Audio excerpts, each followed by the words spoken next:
Okay, second graders, here is chapter 17 of Darius Frobisher.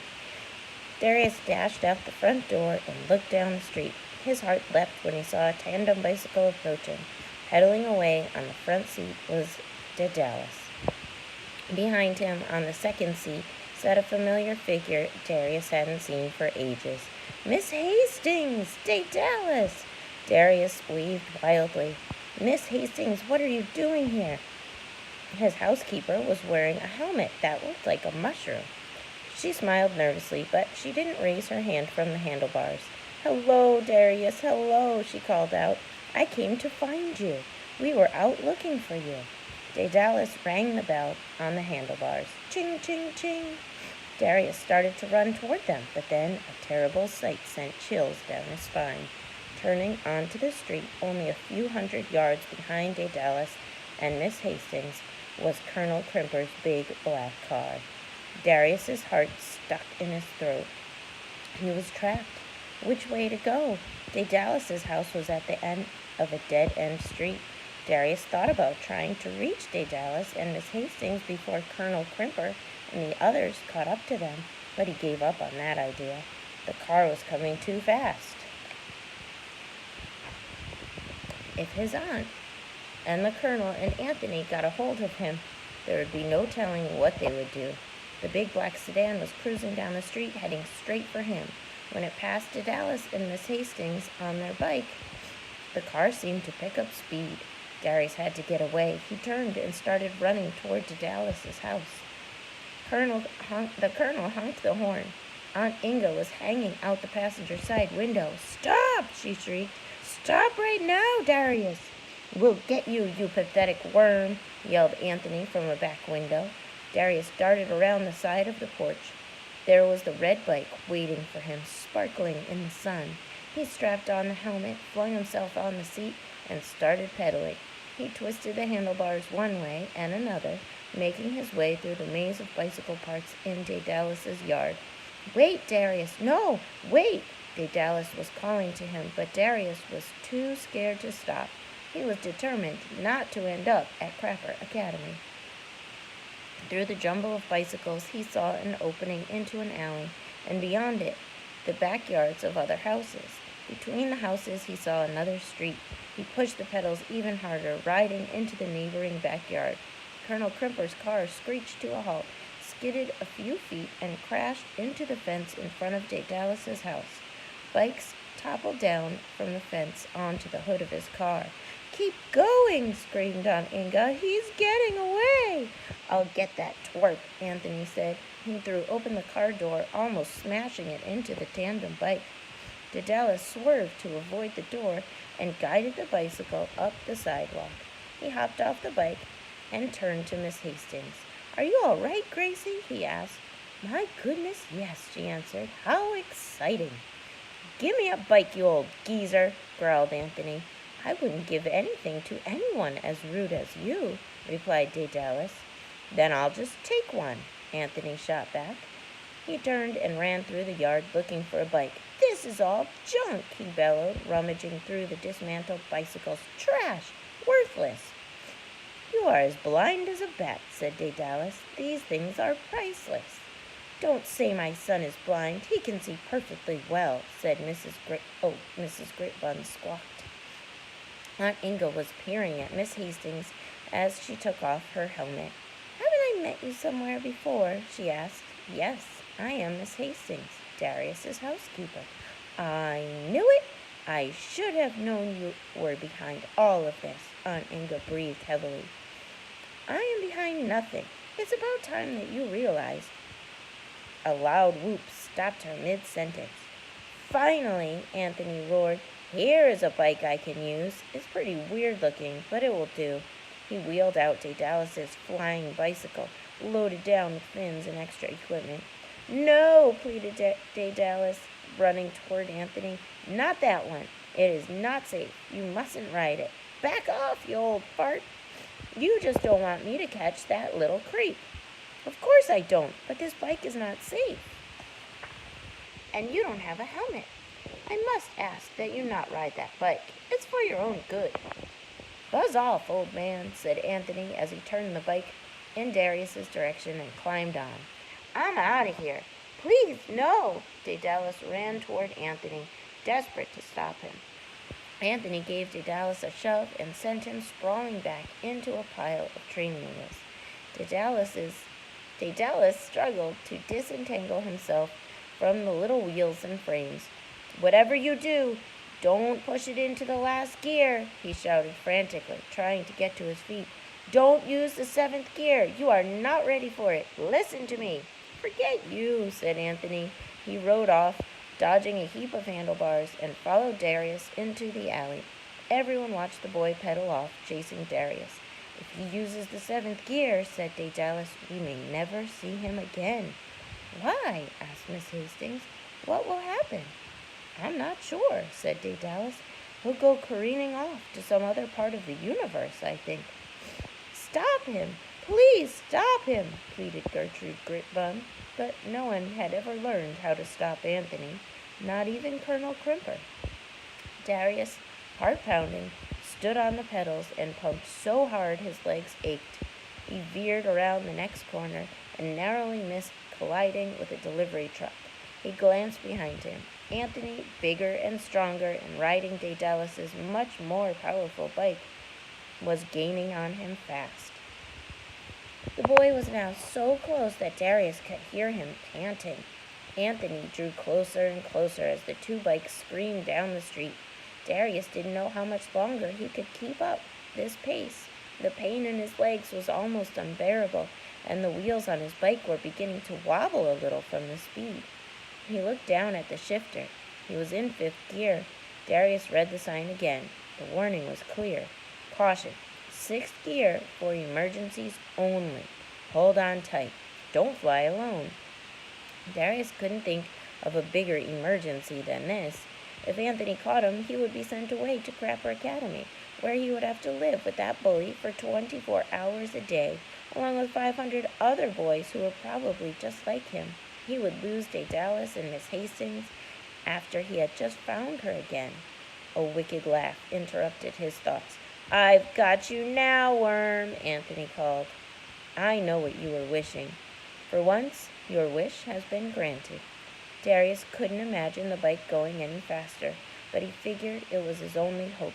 "Here we go," he screamed, and he flicked the gear shifter into 6th gear. As soon as the 6th gear locked into place, the most amazing thing happened. His pedals seemed to give way under his feet, as if the chain had fallen off the teeth of the sprocket. He could no longer hear the solid hum of the wheels on the pavement, only a high-pitched whir. "Oh no," Darius cried. "Oh no!" He was sure his bike was broken. He looked back at the rear wheel and saw that the chain was still on the sprocket. He kept pedaling faster and faster. The next time he looked back, he felt a cold thrill in his heart. Almost stopped. The wheels were no longer on the road. They were spinning freely 2 feet above the pavement. By the time Darius turned his head back to the front, he was climbing over a car stopped at an intersection. He was flying 20 feet in the air. He gained in altitude, rising to the tops of trees, and over them. The street below got smaller and smaller.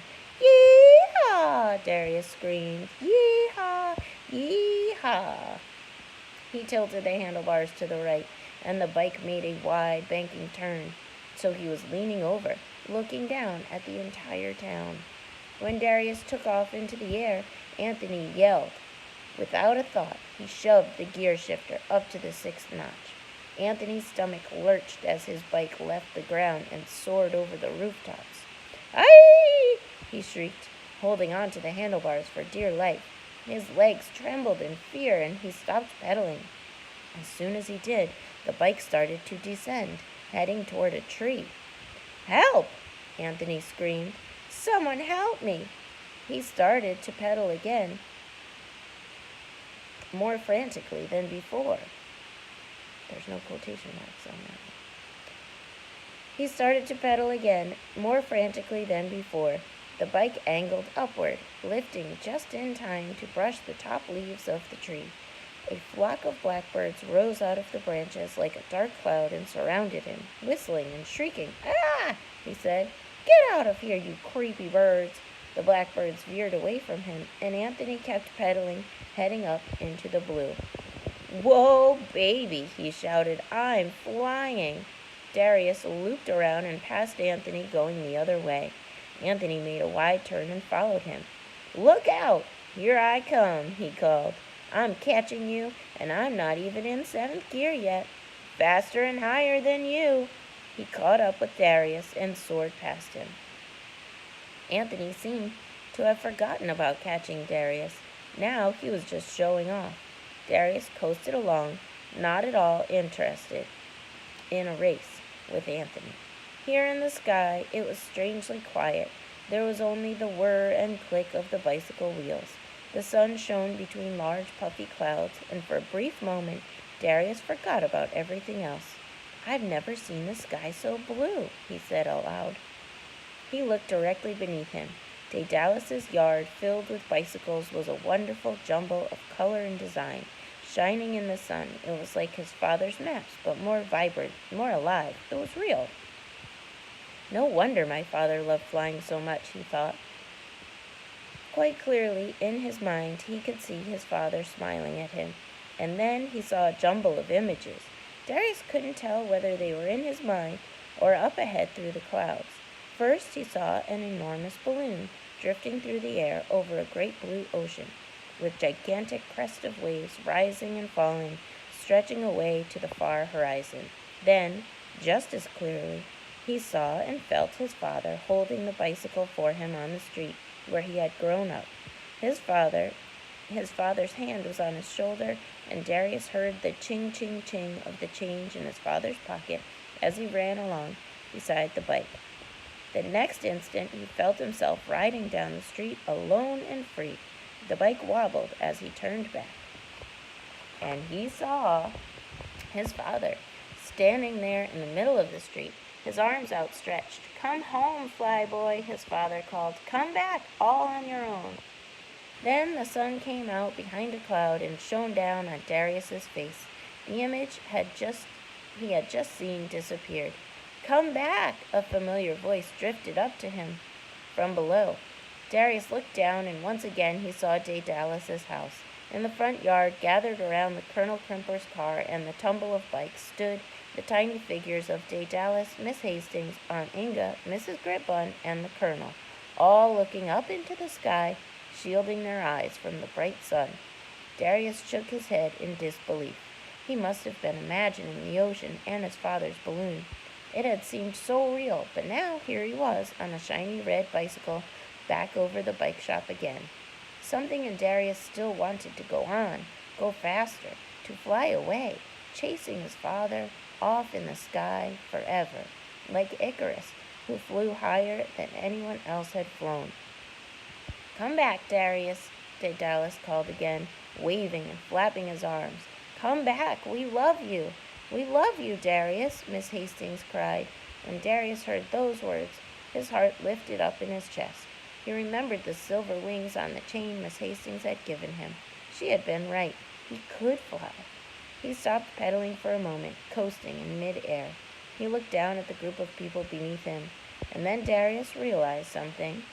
Flying was exciting and beautiful. It was exactly what he had dreamed of.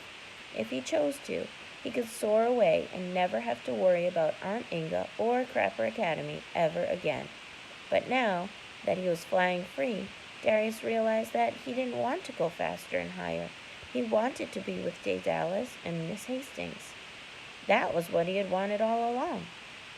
In that moment, Darius wasn't afraid of Aunt Inga or Colonel Crimper anymore. Miss Hastings and Daedalus were calling to him, and he would fly to them. Darius slowed his pedaling. The bike began to descend toward Earth slowly, like a balloon leaking air. Suddenly, Anthony was beside him. "Gotcha!" the older boy said.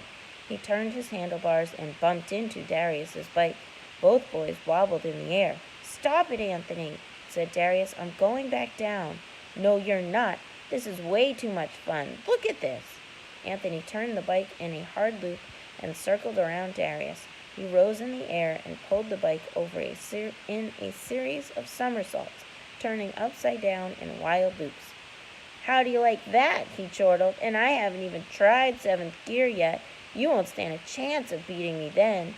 Darius's bike didn't have a 7th gear. The 6th gear was enough for him.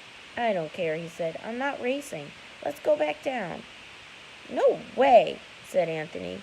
He seemed to have completely forgotten where he was and what he was doing. "Watch me when I go into 7th gear." Darius looked on as Anthony pushed the shifter to the last gear. The larger bike paused and hovered in the air. "Hey, nothing's happening with this silly gear," Anthony said. He wrenched the gear shifter back and forth, and then, slowly at first, the bike began to shudder and quiver. It jittered and wobbled more and more in the air, like it was being shaken by a giant pair of hands. "Hey, what's going on? Hey!" Anthony pedaled backwards, then forwards, shoving the shifter back and forth as the bike vibrated more and more violently. Darius watched from a short distance away, unsure of what to do. "Help!" Anthony called out. "Something is wrong. Somebody help!" The shaking became so wild, so violent, he began to lose his balance.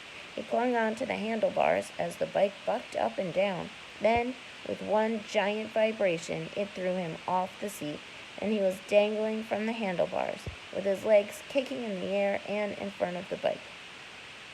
The bicycle rocked and twisted as if it were trying to throw him out of the sky.